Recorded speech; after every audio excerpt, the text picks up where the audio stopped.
dari Prodi Teknik Pertanian, Fakultas Pertanian Universitas Jambi. Di sini saya mengikuti program MBKM, yaitu program inovasi desa yang dilaksanakan di Desa Kasang, Kota Karang. Di video ini, saya akan menjelaskan bagaimana proses pembuatan dari pupuk urea organik, di mana pupuk urea organik ini digunakan sebagai pengganti unsur organik yang ada di urea. Proses pembuatannya akan dilakukan di Desa Kasang, Kota Karang. Untuk lebih lengkapnya, simak video ini sampai habis ya. Nah, untuk bahannya sendiri di sini ada beras 1 kg, kacang hijau 1 kg yang sudah direndam selama minimal 6 jam. Kemudian ada nanas 2 buah, ada gula merah 1 kg yang sudah dicairkan, dan ada bakteri asam laktat sebanyak 3 sendok makan. Kemudian ada air 10 liter. Dan untuk alatnya sendiri terdapat ember dan pengaduk, pisau, dan blender. Nah, untuk langkah pertama yaitu potong nanas kecil-kecil seperti ini.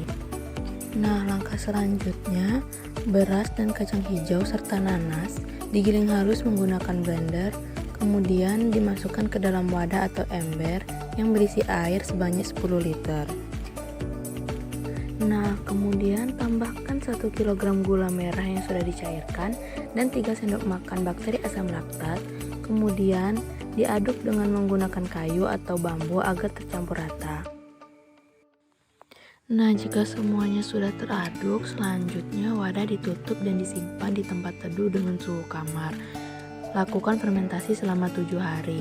Setiap pagi selama fermentasi selalu diaduk agar fermentasinya nanti berjalan dengan normal. Setelah selesai masa fermentasi, maka saring dan pisahkan dari ampas. Airnya kita simpan dalam wadah dirijen yang ada tutupnya. Nah, untuk cara penggunaan dan dosis pada pupuk urea organik ini, pada aplikasi spray itu menggunakan 2 sendok makan berbanding 20 liter air. Dan untuk aplikasi kocor itu menggunakan 5 sendok makan dan 20 liter air. Nah, untuk manfaat beras sendiri itu antara lain membantu beberapa hormon yang ada pada tanaman sehingga bisa merangsang pertumbuhan pucuk daun, membawa makanan ke seluruh sel pada daun dan batang, mengandung zat pati, menghambat pertumbuhan patogen, mengurangi shock transplantasi sebagai sumber energi.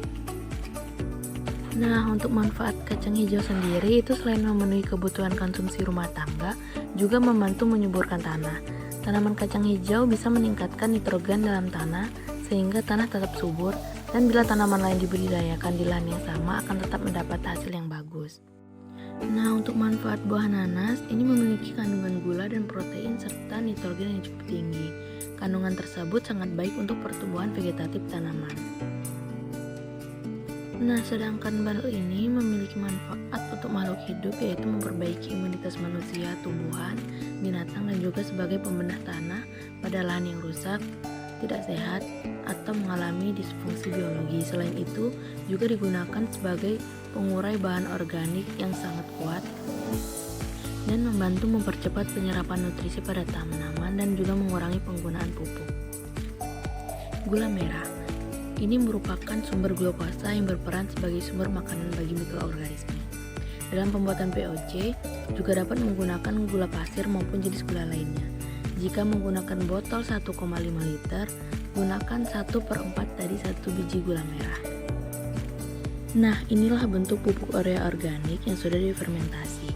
Pembuatan pupuk urea organik ini setara dengan 50 kg pupuk urea kimia.